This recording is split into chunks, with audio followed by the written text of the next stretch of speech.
Yo, what's up? It's your girl, the Gransberry, and it's the Gransberry Chronicles weekly pick'em. It's week 16, and tonight I got my boy D Jones What's on poppin'? the right. What's And look, poppin'? we in the mix.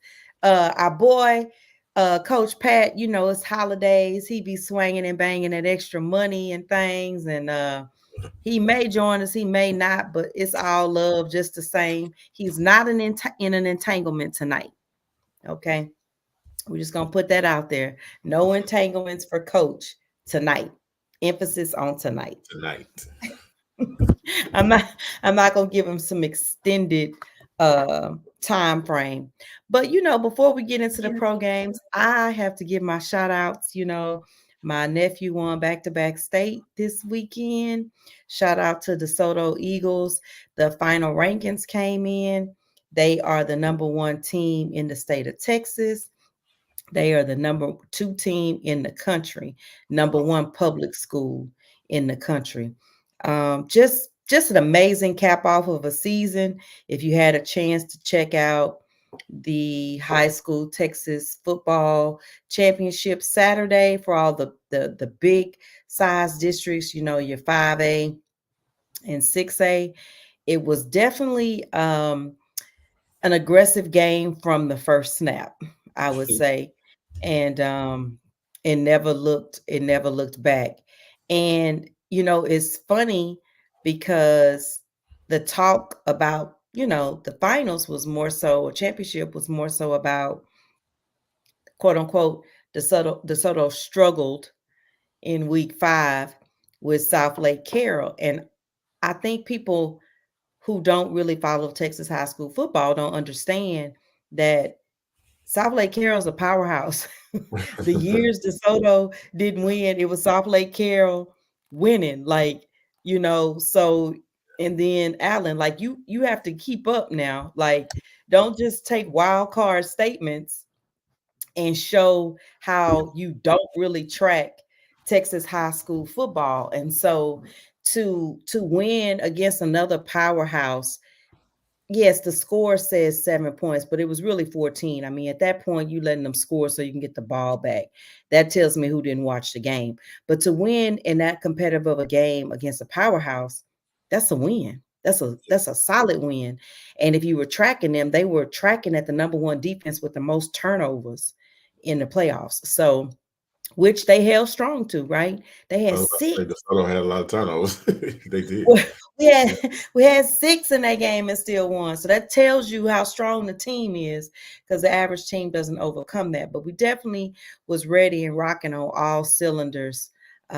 All cylinders. Your special teams was scoring and everything. So we were rocking on all cylinders in the championship game. So I was glad to be a part of that. What better way to cap off high school? Today was my nephew's last day of high school. Ooh wee! It's a lot. I got grown adult friends. Um, I would like to say that, just in a side note, even my nephew talked about it. Summer Creek is a really good team. Like, all year long, the DeSoto believed that that's who they were going to see at state. That's who they believed. A month ago, that's who my nephew told me they anticipated to see at state unless something unique happened.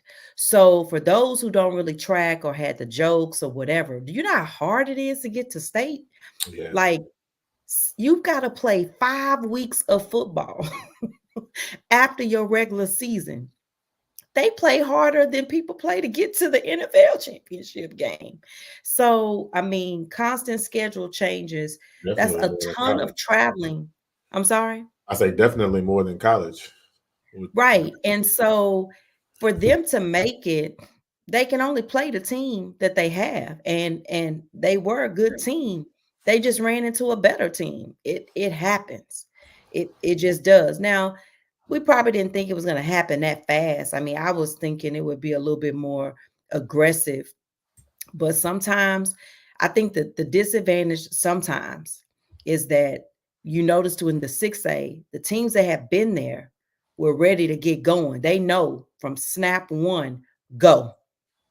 Don't try to be slow about it, go on all cylinders, hot on all cylinders.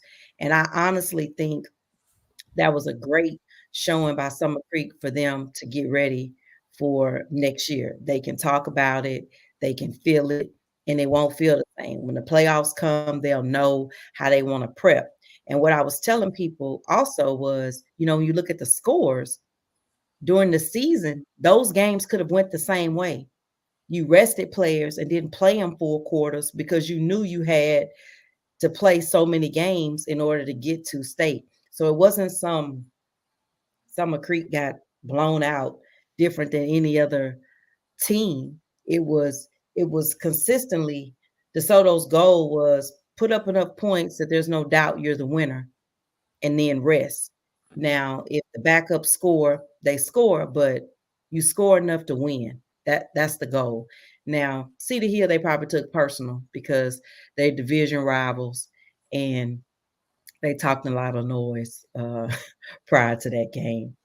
But shout out to them. They're still the state runner-ups, and only one team can talk about beating them uh, in the playoffs, and that's the champion. So what better way to say you only lost to the champs?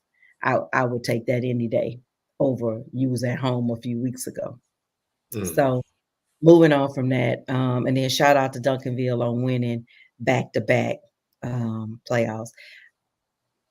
So yes, but I can't tell anything. So yes, hey Gonzalez, but you know how that goes, right? You gotta wait on the kid to shine, they shine. So we're gonna move into the get them out the ways. Um, I feel like there was an allergy shift in the weather today for me. But I'm hanging in there. So let's get them All out right. the way. You want to get these done? Okay. All right. Coach just sent me his picks, so I'm gonna put these in together real quick on the fly. Okay. Get them out the ways. We both picked the Rams. Coach picked New Orleans to beat the Rams. Right. I'm Excuse me. We looking. all picked Buffalo to beat the Chargers. Coach Solo picked Atlanta over Indy. We both picked Indy. I might switch that. I think I have it different on the app. Okay. We all picked Seattle to beat Tennessee. We all picked Detroit to beat Minnesota. We all went with Green Bay over Carolina. Uh, you right now currently are solo with Jacksonville over Tampa Bay. Coach and I both picked Tampa Bay. We all picked Mm-hmm. Chicago to beat Arizona. We all picked Denver over New England, Kansas City to beat Vegas, Philly to beat the Giants. Those are get them out the ways. Yeah, and then speaking of those, games, like I said, you mentioned the ones that I kind of went the other way for, but I'm Yeah, iffy. it was just that one Jacksonville, Tampa Yeah, Bay. But we well, talked I'm about it still pre-show. iffy. It's a couple it's a couple games that might change before they actually kick off. But And not only that, I'm still in first place. yeah, Um, you me rolling? and uh Will are tied, but I have the tiebreaker. Somehow I always win the tiebreaker. When he's in first, he's like completely in first by 1 point. But when I'm in first, it's because I beat him on all the tiebreakers. It's the craziest thing. Um, and the funny thing, this past Sunday, all of us kind of like talked that morning about whether or not we were going with the Houston or we went with Nashville. I'm gonna call them Nashville today. And in the meantime, we will honestly say we all pick Nashville, but it's one of those things where we all pick Nashville, but we're like, if we win, we win. We'll take the hit, and that was mostly because if you would have saw the injury report, like that win was bigger honestly than all of these last minute wins we've had all season because we were missing key pieces, not just some players, not just the quarterback. We Five were stars. missing offensive weapons, 5 starters. I mean, that is a lot to lose for one game. You trickle in and lose players all season. That's every team. And you make adjustments, people get to play for a while. But we lost all of them literally for that game. And so I just felt like we were going to play it safe. And with the safeness of it, I felt like it would be tight, which it was. And 1 minute it's Schultz catching the ball and we're back in the game, that led to the touchdown drive. And the next minute it could have been an interception and it would have been the game. So it is what it is. And it's really nice to see the AFC South doing well right now. I mean, obviously Nashville is at the bottom with a little separation. They're not over 500, but 3 teams over 500. We haven't had that in a while. I think the last time might have been 2018 that we had 3, because I think that year we were all a little competitive for the playoff race. So that hasn't happened in a while, and it's good to be back in that number. And just we are, our trajectory is above target at this point. And I just want to give a shout out to Hannah McNair for being real about, she knows that this win meant a lot to the fan base, and she acknowledged that and was glad they could do it. And so shout out to that. Now, here is my spiel before tonight's game about those who are not in the division, those who are not Nashville fans, and those who are definitely not Houston fans. Stay out of our business with Nashville about the Oiler name, because it's not just we didn't get to keep the history. Just stop. We're talking about a team that doesn't spend time to celebrate such a unique and beautiful team and slogan, except when they want to overdo it when they play us. We're the only people that care. You that are trying to interfere in the subject matter, you were not a part of I Love You Blue. And D Jones and I, we can speak on this without just about being fans. We was marching halftime games for the Oilers. We was one of the most unique bands that they would pick to perform for them. Often when it wasn't even popular for high schools to perform at a pro game. So when we speak on it, we speak on the Houston fan base is who built the I Love You Blue. Nothing to do with Nashville. So you can keep the Oilers, you can keep the colors, but you should have left that part out, because you weren't even using that to the extent. That's what the Houston fan base made up, not what the team made up. That's a city cry. That's like if the Rockets left Houston and was saying Clutch City. Clutch City, right. You know what I mean? It's like, come on, man. That's so just when dumb, you don't really know what you're trying to argue and speak on, stay out of it. Just let us have our little battle. Just like when y'all had y'all little division battles, just stay out of it. I pick games, but I stay out of y'all little battles. The NFC East had their little battles this weekend. The NFC period was having their little battles this weekend. They don't change nothing for me. So I'm not going to get into battles. So this one right here don't have nothing to do with you. All we want to do is win. And we did. Because at the end of the day, the name is never going to mean anything more to them. And if you knew better, you would know they didn't want that name in that city. So that's what makes it so hilarious. And our owners tried to buy it. They tried, they offered. Now, if you don't want to sell it, that's still fine. And all the other comparisons don't fit, because you're not keeping with the narrative. You're not understanding. You can't use the Chargers as a comparison because they never changed their name. You can't use the Rams as a comparison. They never changed their name. You can't use the Raiders as a comparison. They never changed their name. You still can't even use the Browns and the Ravens, because the NFL immediately fixed that and gave them another team. And part of the condition was all the stuff stayed in Cleveland. It's not the same. You don't necessarily take the history and say we're going to put it in a vault, and then maybe one day if you get a team back, we'll give it to you. Like, you're just saying stuff. Stay out of it. And just let us kick their ass when they wear it. Now, let's move on to week 16. That's all we got to do. Just kick their ass when they wear it. Week 16. All right. What are we going to do? First game. Cincinnati, Pittsburgh. I picked this game to be on the schedule mainly because, one, a division matchup. Yeah, These are still two teams that need wins, right? And absolutely. aggressively. And if I'm not mistaken, if the Steelers lose, they might be eliminated just Uh, because of the way. I mean, even if it's not mathematically, you, I mean, for all intents and purposes, probably so. Well, because the third place team in that division It's not gonna won't matter. be able to make it. So so my thing is it's a very competitive game. Um, and in speaking on that, Higgins catch last week. Oh my gosh.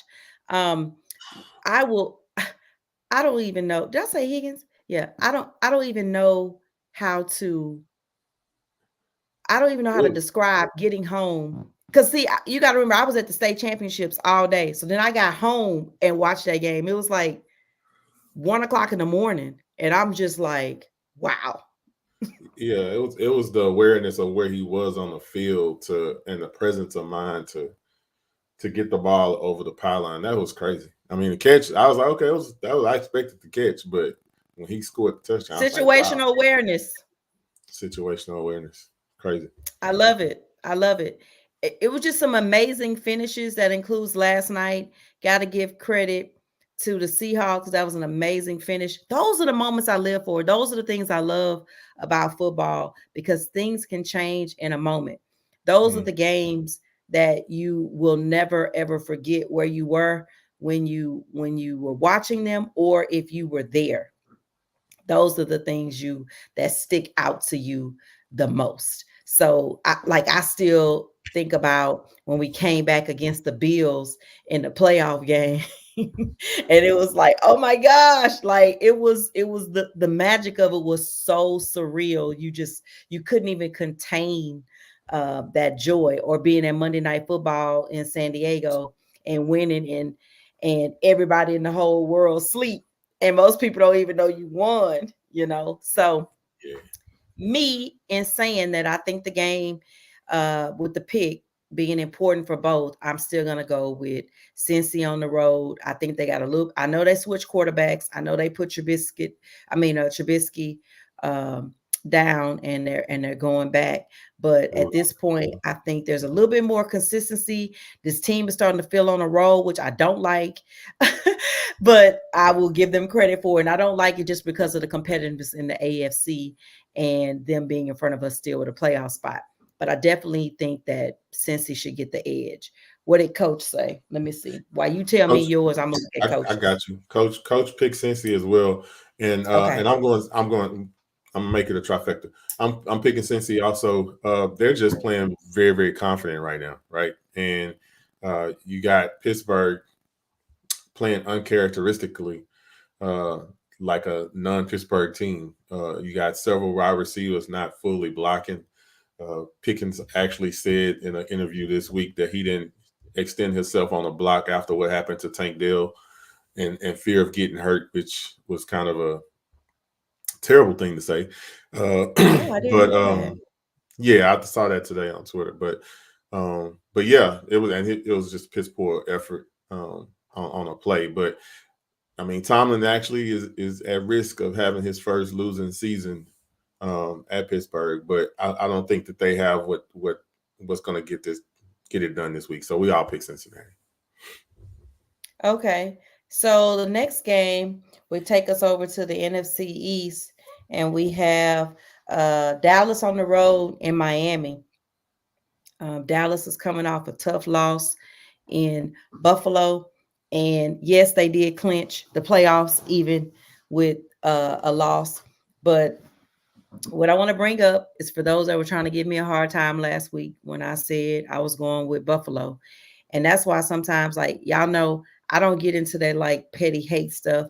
And I was giving my opinion based on not the fact that I played football, but I've sat my ass in that wet city and watched football.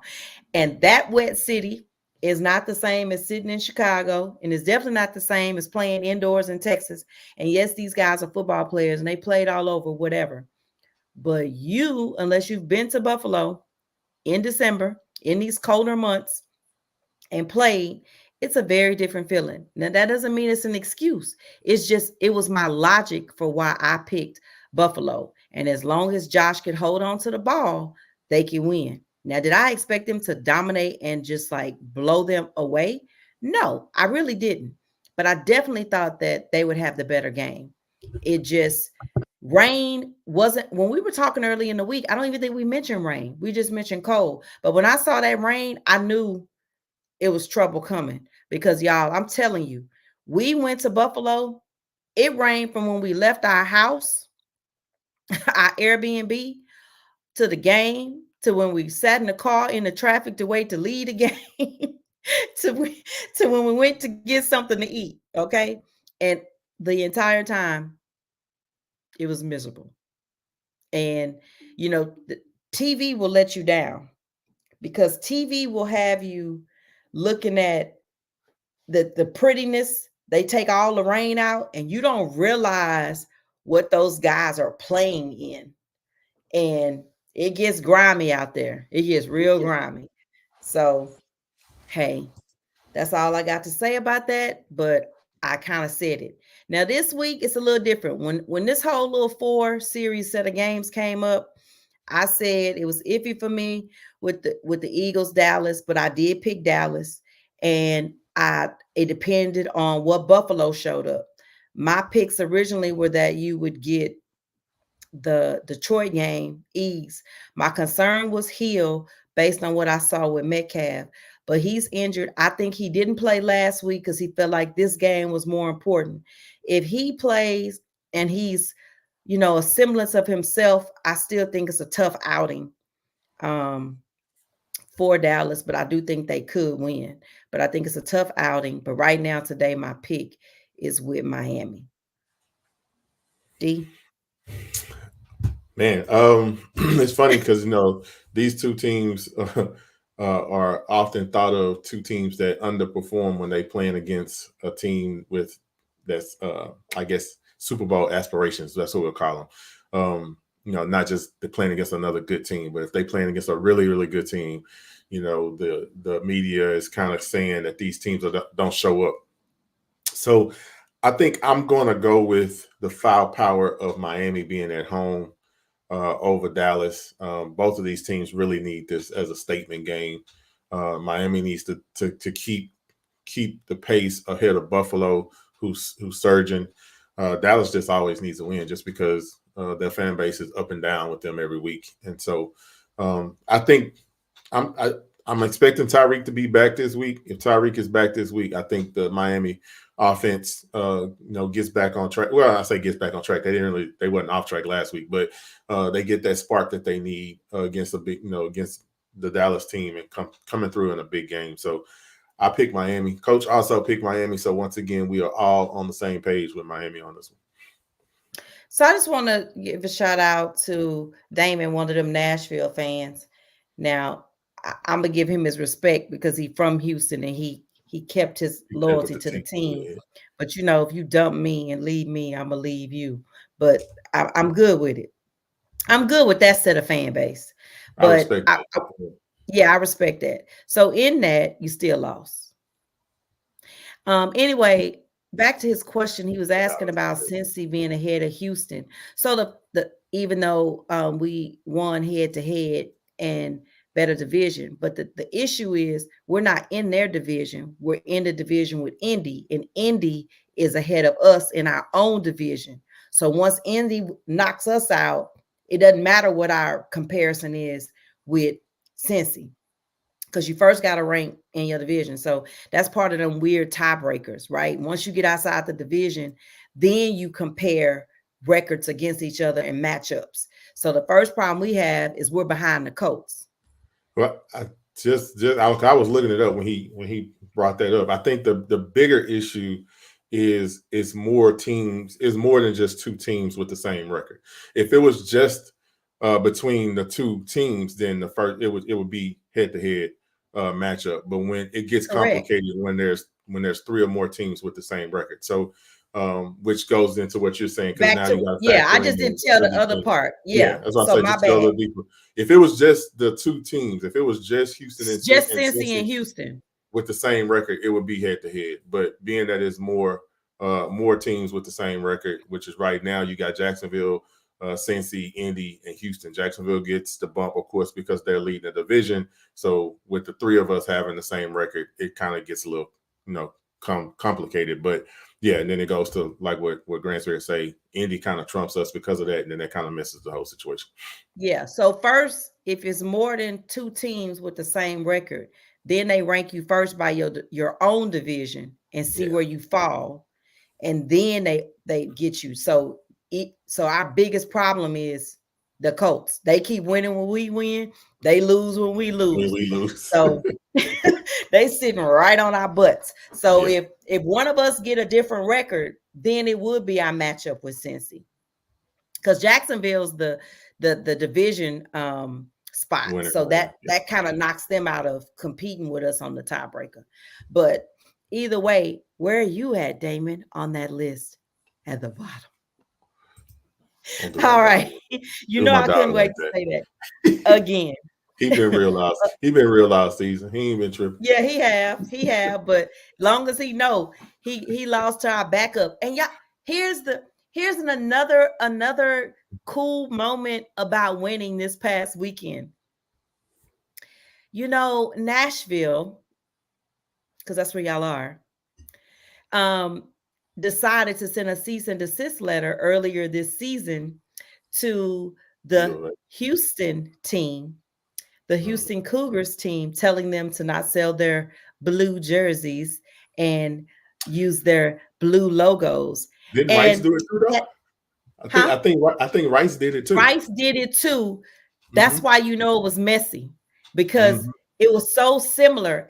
And so for those of you on a quick IP lesson, that's intellectual property, you don't have to use an exact logo to infringe. You just have to use something similar that creates confusion in the marketplace or leads others to purchase. And they knew if it was Houston with the word Houston, even if people weren't Cougar fans, they may still buy that color coordination of uniform versus Rice, because you're not going to buy it saying Rice, but you would buy it saying Houston. So they knew what they were doing. And it's good lawyering. So hear me out. I understand that. Good lawyering. But the beauty of it, the irony of it, is for us not to have CJ available, not to use Davis Mills, but Case Keenum, that U of H Cougar alum, that Third Ward alum, as he always would claim to be. He kicked your ass while you're wearing your blue. And that was the beauty. That was the first beauty of it. The pettiness just writes itself for you sometimes. It does. Sometimes it just now let's move on. You could say wow to that, Gentry. Say wow to that. Yeah, I know you didn't think of that. I know you didn't think of that. But that's what us great Houston fans were thinking of and enjoying in the moment. So anyway, now back to us. We got a big matchup at home this weekend. We need to take care of our own business and worry about our own selves at this moment. We are playing the Browns, who are all right there in the same neck and neck ties. And these games will help to shake out some of these tiebreakers. So it looks like we will be on backup quarterback again. We're not favored at the moment, but the line is tight. Myles Garrett is coming to town, having a great season. But hey, after what I saw last week, I'm thoroughly convinced that whenever we win or lose, the team is trying to do what they can to do to win. We may have come up on the other side, but I'm going to believe they do what they got to do. And an interesting meme was saying about watching a Texans game this season and then being in the fourth quarter, and it's just like your heart rate going like this, because we either I think the Jets game is the only one that just really got out of hand, right? But everything else was straight up down to the wire in the fourth quarter. Personally, I would like to attend a game and feel like we have won the game before the last 3 minutes. I'm exhausted trying to survive these last 3 minutes of games, and they get my heart rate up too high. But even with that, I'm gonna be there on Christmas Eve, and I'm going for the Texans. That's my pick. D Jones. Yeah, so I'm gonna keep with, with what we've been doing. I'm definitely gonna pick the Texans on on the show today. Things may change before Sunday, as they have been, but yeah, I think this is one of those, and it may be early, but hey, I'm gonna be a homer for a second. I'm picking D'Amico this week. I'm picking D'Amico. I think these guys are Okay. really playing for D'Amico. Mhm. Kind of how we used to pick Belichick. I'm picking D'Amico to have these guys ready. I picked D'Amico to have these guys motivated and juiced up. And they know, they got something to play for. They got to take care of their own business. They keep the home streak going. Um, Unfortunately, I think we're going to be having another fourth quarter where we pounding, pounding our chest pounding, and we don't have be parking lot pimping at the end of the game because everybody stays to the very end of the game. But yeah, I'm going with the home team today, and it's a homer pick. But I think they have enough to stay competitive. If they can stay competitive, then they have a shot to win. So yeah, if we can, if the key to this week, here's the key to this week, it's going to be the O line play. The O line play is anything near what it was in Tennessee. I think we'll be good this week. So um, Coach also picked Houston. So again, we are all on the same accord. So I think I'm good with that. I Walker. got Okay. I'm Definitely, I good. think from my understanding, it's gonna be Case again. They're gonna Yeah, keep it consistent, and you definitely want to keep a rhythm going, yeah, and do what you can. Hopefully, we get back at least one more offensive weapon, but we'll take what we can get at this point. Shout out to Stingley, just still being uh, Paul. the amazing pick that he was to begin with. So, with that in mind, the game of the week. And, I posted about this game earlier today and I said, how did we get so lucky? To get the number one team in the They got it right. AFC and the number They got and it the right. number one team in the NFC in week 16, this like football heaven. It's Yeah, like football heaven because we so often talk about, man, I wish this team could play this team because they both look good. But dang, the only way they might meet is if it was in the championship game, and that might not always work because you can yeah, lose in the playoffs. But we get it on Christmas Day, and we get a Christmas present. I mean, I don't think you could have asked for a better game to end up on your TV. And just shout out to both teams being healthy enough for the game to be a great matchup in week 16, because that's hard to get to as well. Like, you underestimate when they put these schedules together where you can find yourself with injuries. Look how many quarterbacks are on backup quarterbacks or third string quarterbacks or yeah, hired a quarterback off yeah. the street after all they ran out of quarterbacks. So to me, great moment coming up this weekend. I definitely, feel like San Fran has the stronger defense, but man, I just feel like Lamar has a stronger offense, and this is where those game changer, game manager moments really I was, come back to play. Shout out to I was Cam about to for use that one. I was excellent. about to use Oh, sorry, so that sorry, but this is where shout out to Cam and his amazing one. Yeah. discussion about these two. And if you haven't seen it, you got to go check it out on his show on his YouTube. He gives the best breakdown of it. And I'm not really going into the breakdown, and I'm not really trying to get into what Purdy is. That's not my point. My point is, I know for sure Lamar is a game changer. And he is that guy. Like, if you look at the win last week, he is that guy. He is making something out of nothing, and he still can throw, but they haven't had a guy that moves as quick behind the O line as Lamar. And so that will be a great test too for them. I think even if it is a preview, it's a great test for both, because Baltimore has been the defense we've been talking about all season, containing the AFC.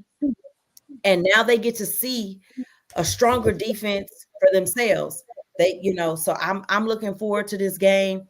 You know, they lost a tough one to Cleveland, which is the most competitive defense they probably had seen all season, and his turnovers caused it. So, but even with that, even with playing in San Fran, even with going from east to west, right now, today, my pick is Lamar.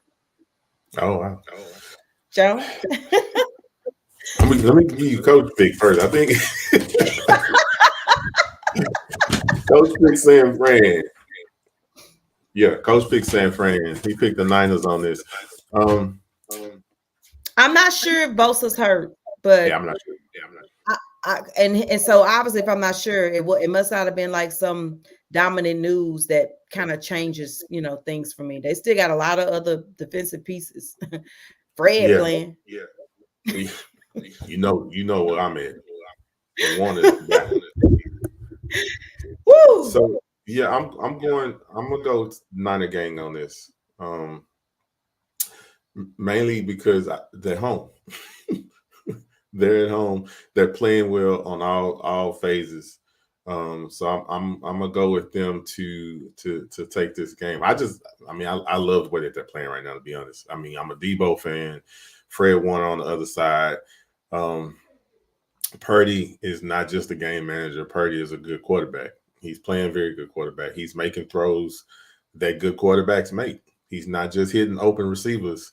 The pass he threw to Debo last week was only where Debo could catch it, and it was going to be a touchdown or it was going to be an incomplete pass. So he's hitting windows that good quarterbacks hit. So he deserves all recognition that he gets.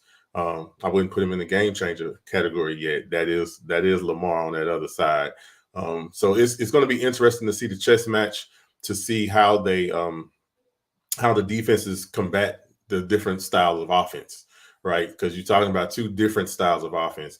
Although Lamar is throwing, and he's more of a pass first quarterback this season. Watching last week's game, I actually saw him move around in the pocket with his head, still looking down the field to make a pass. Where in times before he would have scrambled. I mean, he would have been out, because it was one specific play. He could have easily got 20 yards on the ground, and he waited and ended up throwing a dot in a window, that's good to see, because normally he doesn't trust himself. To me, I'll say he don't trust himself. To me, it seems like he doesn't trust himself to throw into windows, but he's doing that this year. So it's going to be interesting to see how this defense, prepares for his skill set, and then how they come out, and then on the flip side. So I definitely will be locked in Christmas night watching this one. But I think the Niners come out on top in the end. As Coach was saying, it may be a field goal game.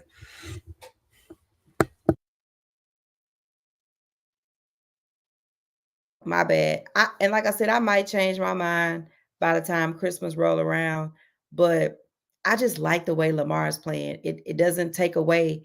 I think you're not wrong whatever way you pick, right? Because we're talking about two good defenses, two totally different types of offenses that are being successful in the win column.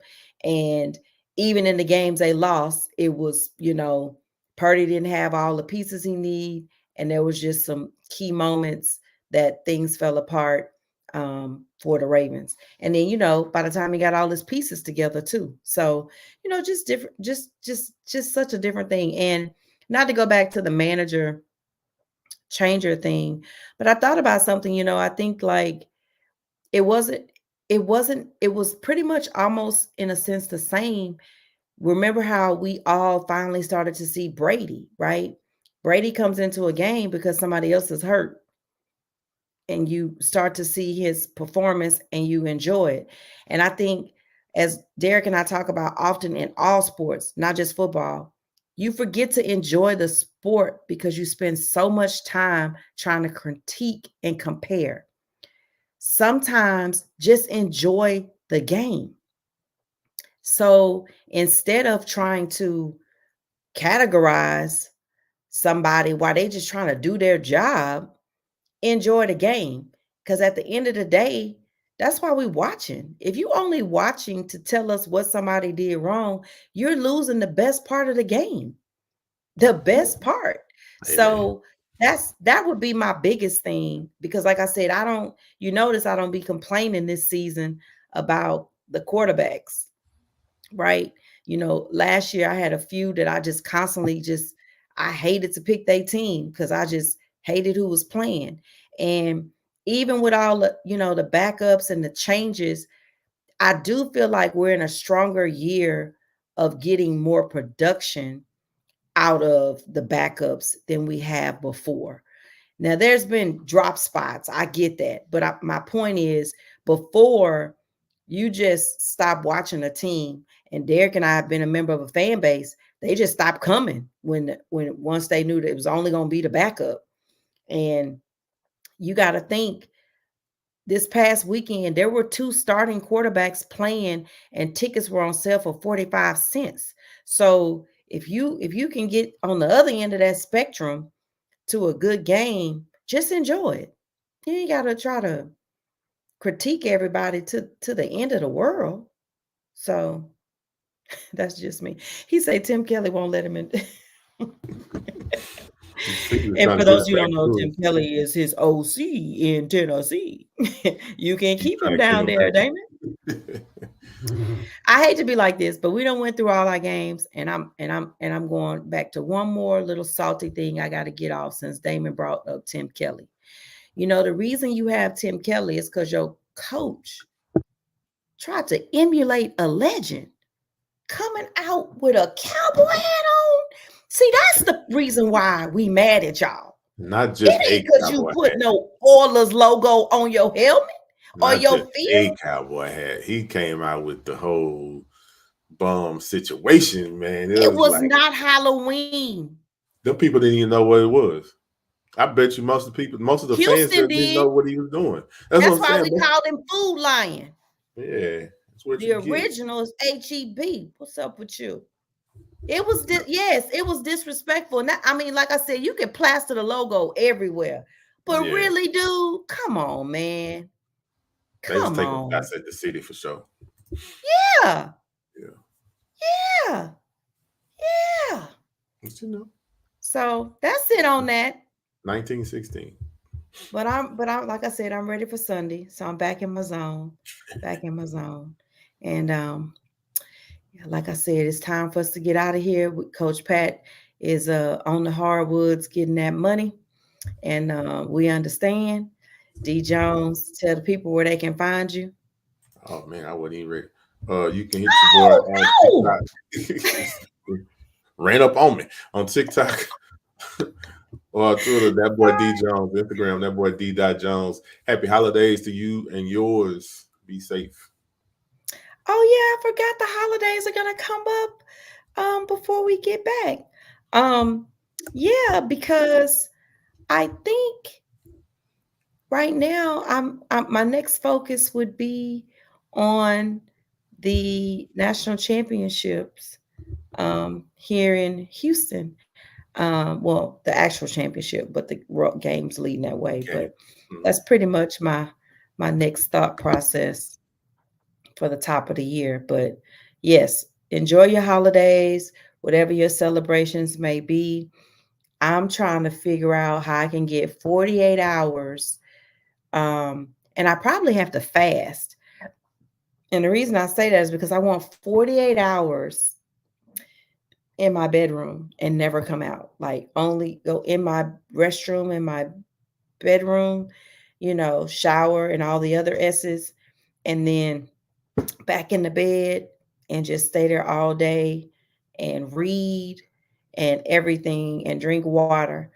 I don't even want to go downstairs to get food.